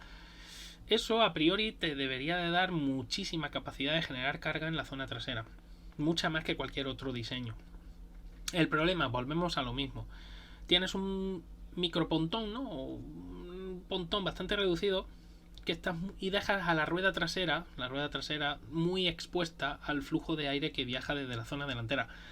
Si no tienes un fondo que trabaje muy bien, como ocurrió al principio con Mercedes, ya sabéis, el porpoising fue el equipo al que más le afectó, porque ellos, los tarados de suspensión que usan, son aún más duros incluso que el del resto de equipos. Ellos utilizan unos elementos elásticos realmente muy duros de siempre. Y bueno, luego tuvimos el show de Ser Lumbago, en fin, todas esas pantomimas que se montan normalmente, pero que nada tienen que ver con razones técnicas. Pero bueno, en definitiva, Mercedes presentó un diseño muy radical. Realmente sí era radical, hay que reconocerlo. Pero personalmente yo ya tenía mis dudas cuando yo vi ese diseño. Por eso mismo que me ha pasado, hablo exactamente igual, tanto del Mercedes como del como como del Williams. Y realmente tienes mucho problema por esa reducción tan enorme de ese flujo, de ese condicionante, ¿no?, que te genera esa reducción del tamaño del pontón, porque ya no puedes aprovechar el efecto Coanda para enviar el aire a la zona superior del difusor, o al wing en este caso. Mercedes se inventó, otra vez buscándole las tres pies a la norma y saltándose un poco la normativa, a mi parecer, se inventó esos soportes para el espejo tan voluminosos con esos generadores de vórtices, que fue por lo que luego después Alfa Tauri fue el equipo, creo que primero después de Mercedes, que introdujo los generadores de vórtices encima del pontón, porque la FIA admitió todo aquello. Es que lo necesitaba realmente Mercedes. Es que sin esos generadores de vórtices y sin ese aditamento, sin esa plataforma, ¿no?, que usa para el espejo, este coche no hubiera funcionado o no hubiera podido funcionar prácticamente en la vida. De hecho, condicionó mucho el diseño de la zona delantera del vehículo, porque realmente necesita ese hundimiento, ¿no?, del ala delantera. Creo que tengo por aquí otra imagen del frontal. Aquí. Ese hundimiento de esta zona de aquí delantera es precisamente condicionada por ese micropontón y por estas estructuras superiores. Necesitas que el ala delantera tenga esa forma especial precisamente para eso, para que el flujo que viaja más adherido a la zona interior del monoplaza, lo que es todo lo que es el cockpit, chasis y el flujo agua arriba, el flujo no abandone la forma del vehículo, no trate de escapar hacia los lados, hacia afuera, hacia los lados y hacia arriba, que es normalmente lo que hace el aire. El condicionante está claro. Entonces, bueno, el diseño del Mercedes era realmente radical. Eso le generaba también problemas. Por ejemplo, ese ala delantera no genera la misma carga que genera el ala delantera de Ferrari. Por lo tanto, no calientas la goma de la misma manera y este coche sufría muchísimo en las clasificaciones al principio. Luego después en carrera recuperaba mucho, porque primero, Mercedes sigue siendo una unidad de potencia muy buena, a pesar de los problemas. Y segundo, es una gente que tiene una capacidad de evolución tremenda con respecto. Esta gente sí tiene recursos con respecto a otros.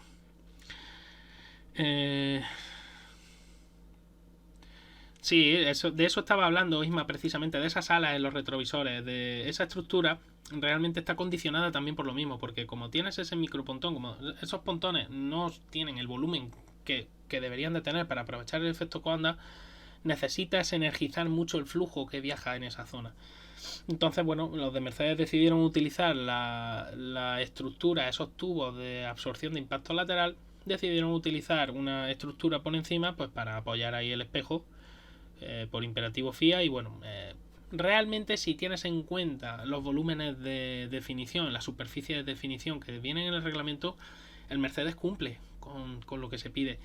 Pero hablamos otras veces, otros equipos han presentado cosas radicales y hemos ido al espíritu de la norma y tal, en fin, ya sabéis, interpretaciones, ¿no? Y bueno, Mercedes aprovechó de ello.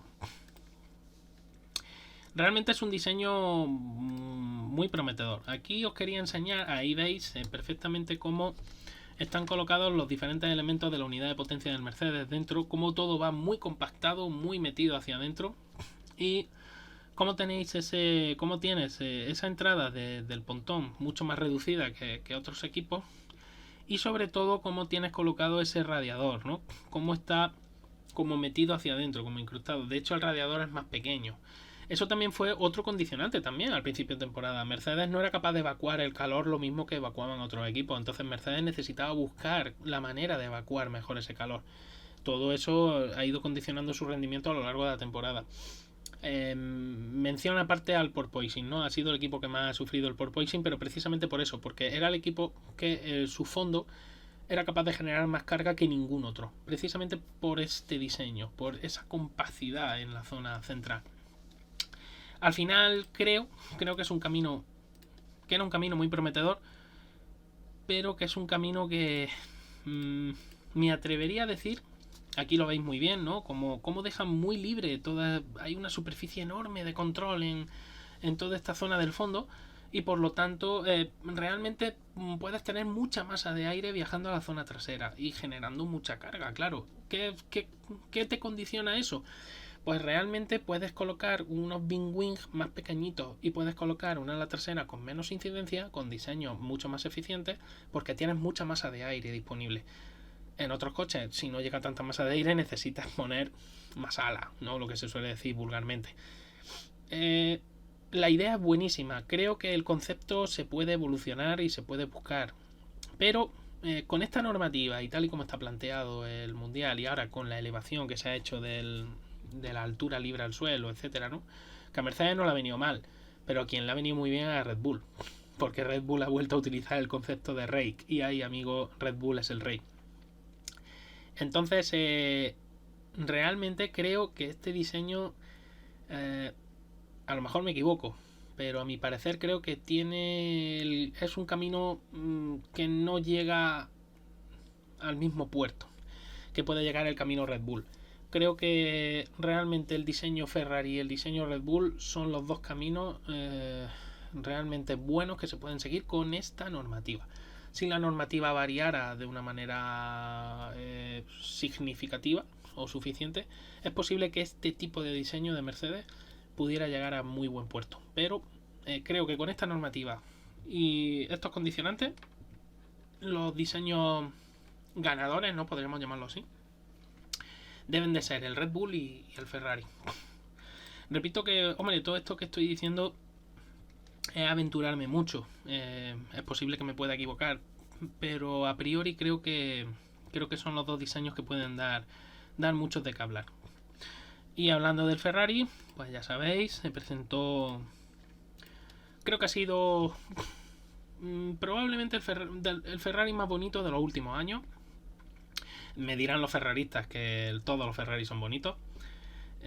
Yo no comparto esa opinión, pero bueno, creo que ha sido uno de los más bonitos de los últimos años. Un diseño a priori, sobre todo la zona central del monoplaza, todo lo que es la carrocería, radicalmente distinto al del resto de coches.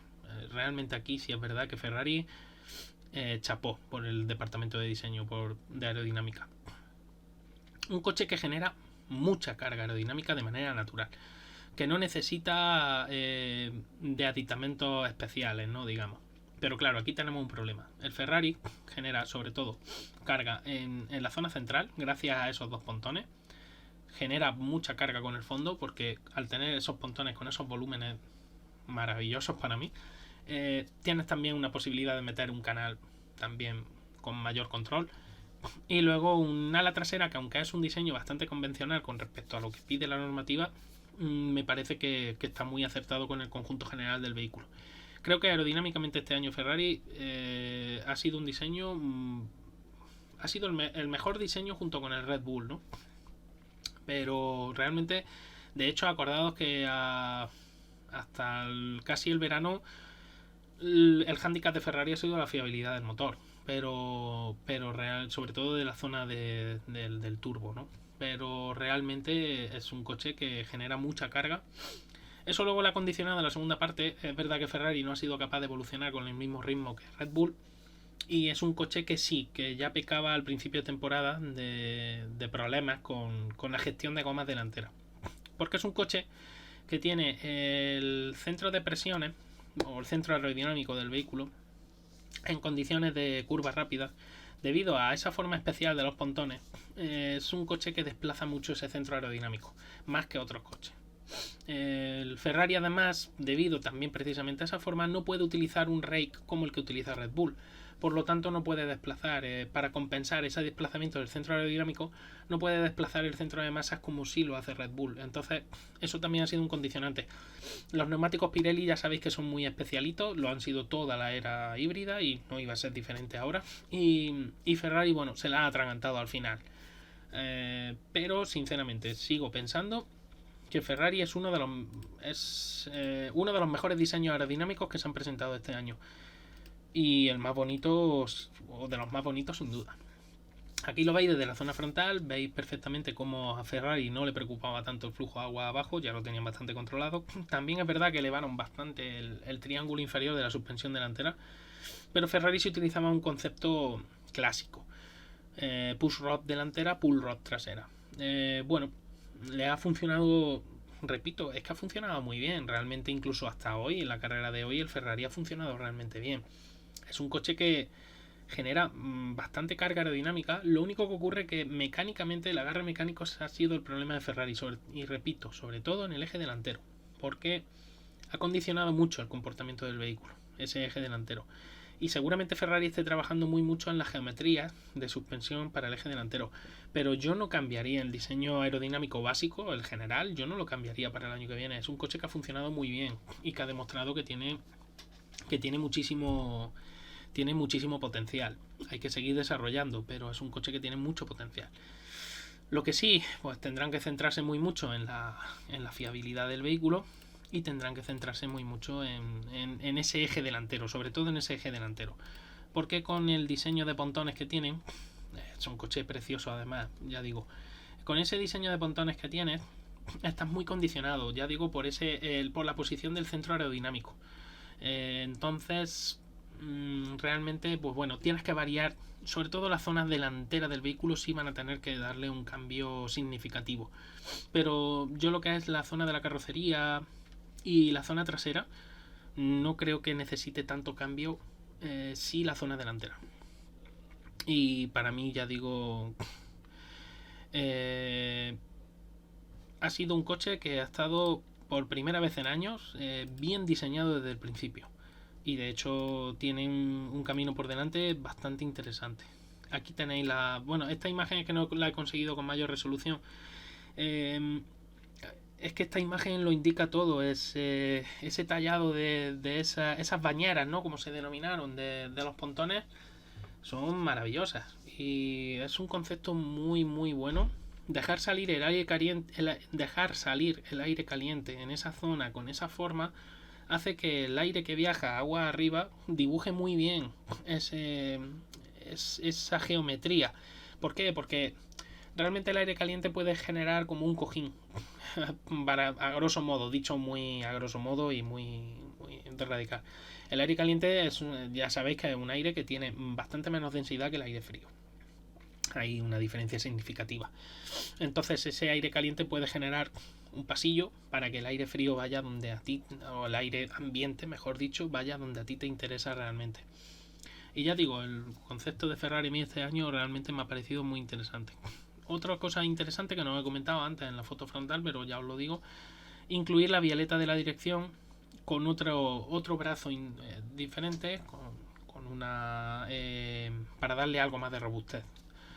Pero bueno, el condicionante, es posible que también este diseño aerodinámico haya condicionado un poco la fiabilidad del vehículo, pero creo que sobre todo ha sido porque Ferrari ha querido buscar, antes de que la normativa ya le impidiera realmente buscar esas prestaciones, ha querido buscar sobre todo las prestaciones del motor. Y es verdad que es un coche que genera algo más de resistencia aerodinámica que la que genera el Red Bull, debido al concepto, ya digo, general del vehículo, porque no es capaz de utilizar el rake del Red Bull, pero es un coche que ha funcionado, hay que decirlo, aerodinámicamente sí ha funcionado. La lástima ha sido que ni la evolución del coche, ni sobre todo el agarre mecánico y la fiabilidad, que sobre todo y ante todo ha sido la fiabilidad, uno de los talones de Aquiles. Aparte luego ya del muro del equipo, de las estrategias, que de eso se podría hablar largo y tendido también. Se podría hacer casi, yo creo que un directo completo. Pero ya digo, aquí veis a esto a lo que me refiero, ese brazo adicional, ese brazo superior de la suspensión y ese brazo adicional para la violeta. Es un diseño, ya digo, a mi parecer muy bueno, pero ha tenido los problemas de fiabilidad y eso le han condicionado muchísimo el resto de todo lo que ha sido la temporada. Al final, bueno, pues no han podido luchar con Red Bull hasta el final. Y sobre todo pues porque no aprovecharon el principio de temporada. Y Red Bull ha sido todo lo contrario este año. Un diseño aerodinámico también muy bueno. Realmente, junto con el Ferrari, para mí han sido los dos mejores diseños. Y realmente han indicado, tanto Red Bull como Ferrari, cuáles son los caminos a tomar si tú quieres realmente ser competitivo en esta nueva era de la Fórmula 1.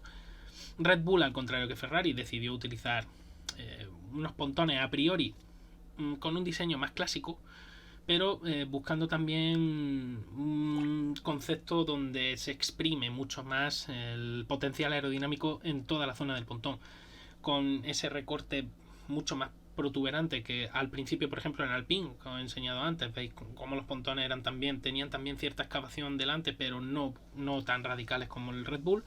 Y Red Bull, el condicionante inicial, pues fue, como ya sabéis, la fiabilidad. Pero el coche tenía un potencial aerodinámico realmente extraordinario.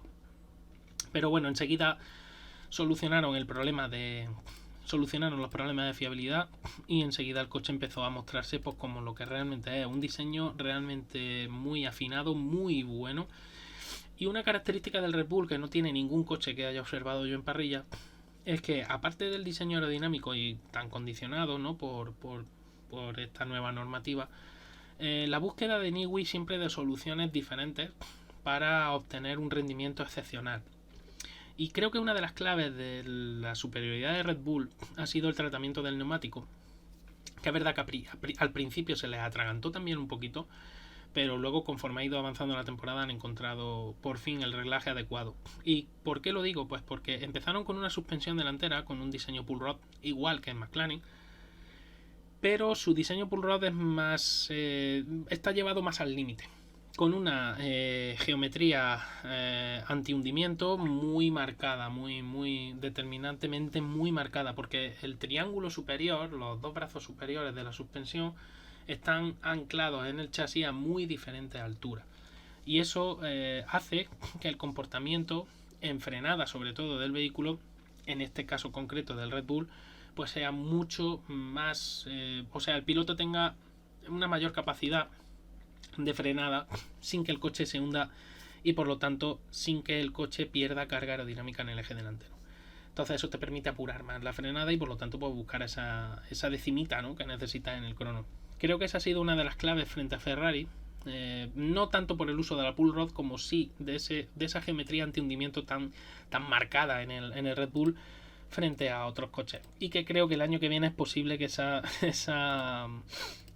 vía la exploren muchos equipos. Aquí lo veis perfectamente, veis como este es el brazo pull, perfectamente se ve, el que va desde la rueda hacia la parte inferior de la suspensión delantera, pero en el triángulo superior veis cómo se ve esa barra de detrás, que es la barra del triángulo superior, que está mucho más baja anclada que la barra delantera, que la barra que está más avanzada.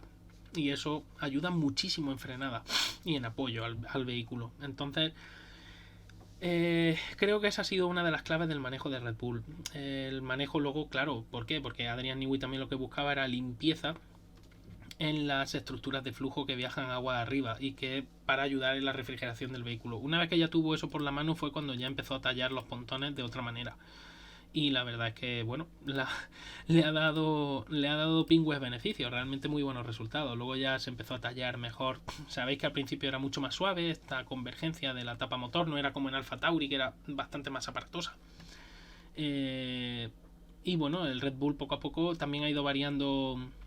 Han sido cambios sutiles, pero cambios muy importantes, y sobre todo el fondo. El fondo del Red Bull ha cambiado muchísimo desde el principio de temporada. Han ido escalonando esos canales, haciéndolos como de diente de sierra, y eso también ha condicionado mucho el funcionamiento.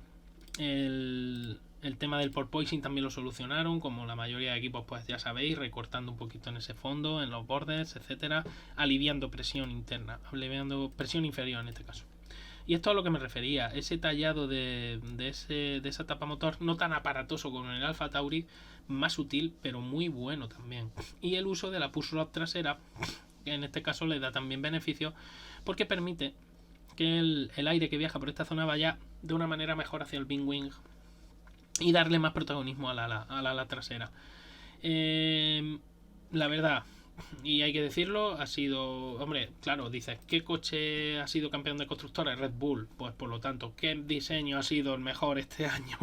El Red Bull. El diseño, en lo que yo entiendo que es el triángulo, ¿no? Que sería un triángulo equilátero, y en cada lado de ese triángulo tendríamos que colocar en un lado la aerodinámica, en otro el motor, o la unidad de potencia en este caso, y en el otro el agarre mecánico. Bueno, pues Red Bull ha conseguido que ese triángulo sea perfectamente equilátero. Otros equipos, por ejemplo, Ferrari, pues Ferrari, el lado de la aerodinámica es bastante largo. El lado del motor, el lado de la unidad de potencia, en cuanto a prestaciones, también debería ser largo, pero pierde por la fiabilidad. Y el lado del agarre mecánico, como ese eje delantero no han sido capaces de ajustarlo tan bien, pues también pierde un poco. Entonces el triángulo ya sabéis que ya no es equilátero, ya se vuelve de otra manera.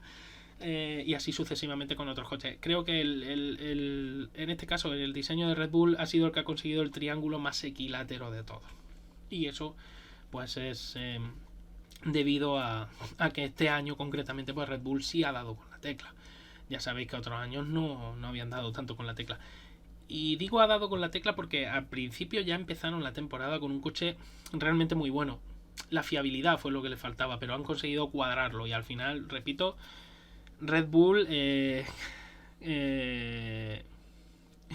suena mejor un rombo metiendo también a los pilotos y estrategia. Bueno, como yo quería hablar solo de coches, pero sí, realmente si metiéramos a los pilotos y al muro, pues sí, sería un rombo. O dos rombos, ¿no? Porque el contenido puede ser un poquito un poquito escabroso. En algunos equipos, digo en algunos equipos. En fin, pues bueno, creo que es un resumen que quería haceros, que pues explicando un poquito mis pareceres, ¿no? Con cada coche.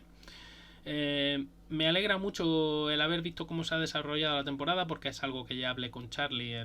Ya sabéis que en mi canal de YouTube tenéis los vídeos con mis pareceres sobre la nueva normativa que se iba a estrenar este año. Estuve hablando un poquito de las zonas que podían tener más importancia y menos. Al final, es verdad, reconozco que no esperaba que el Wing Wing tuviera tanta importancia como ha tenido este año, pero también, una vez visto los diseños, era lógico pensar que esa zona se iba a explotar bastante este año y era bastante interesante. Y aparte de eso, pues deciros que, bueno, que la temporada ya ha acabado. Creo que para muchos, gracias a Dios, ya ha acabado. Seguramente los mecánicos están deseando ya volver a sus casas, sobre todo mecánicos e ingenieros. Y aunque bueno, los ingenieros no terminan. Eso todavía hasta cerca de Navidad no terminarán de darle al coco. Y bueno, creo que eso, ya digo, que el Red Bull han estado una vez más muy superiores. Pero, pues nada, espero que como a Oscar que os haya gustado la explicación. Nada, Oscar, que seguiré haciendo, de hecho, este tipo de vídeos. Luego ya tengo pendiente además hacer con Charlie, ya sabéis, el hablar del R25, que ya hablamos del R24, el R25 y el R26 de Renault. Pero hablar de sus rivales, del R25 y del R26. Haremos una comparativa entre el R25 y el MP4 10, no, el MP420 del año 2005. Y haremos una comparativa del R25 y del Ferrari del año 2006, el 248, si no recuerdo mal, para comparar cuáles eran los puntos fuertes de uno y otro y cuáles eran los puntos débiles de uno y otro, y bueno, ver un poco esos diseños diferentes, tan diferentes que eran uno y otro coche, y así pues podáis seguir también, creo que aprendiendo. Y pues de momento pues nada, si no tenéis ninguna duda ni nada más que comentar, pues creo que voy a dar por finalizado el directo. Y creo que me ha quedado un resumen bastante bonito, apañado, porque no quería que se alargara mucho tampoco, que luego después esas cosas cansan un poco. Gracias, Isma. Y ahora ya, bueno, pues os dejaré con... Vamos a ver qué hay por aquí. A ver si hay alguien interesante. Ah, mira, está Sergio. Hombre, pues ya está. Pues ya sabéis, os dejo con el señor PNZ, que os instruya en eso que yo no os termino de instruir, ¿no? En todos esos tejemanejes, ¿no? Y todas esas discusiones sobre lo divino y lo humano, ¿no? De las personas. En fin, que muchísimas gracias por haber estado ahí, que para mí es un placer, ya sabéis, hablar de todas estas cosas. Que no olvidéis que tengo el canal de YouTube también, por si no estáis suscritos, Curiosidades de Ingeniería con Jero, aunque creo que también me podéis buscar como @JeroIteam. Y nada, que repito, muchísimas gracias por el apoyo que dais al canal, que me alegra que cada vez seamos más, y trataré de tener más vídeos y más contenido. Me despido de vosotros, os dejo con Sergio, le dais un saludo y nos vemos en el próximo vídeo. Chao, chicos.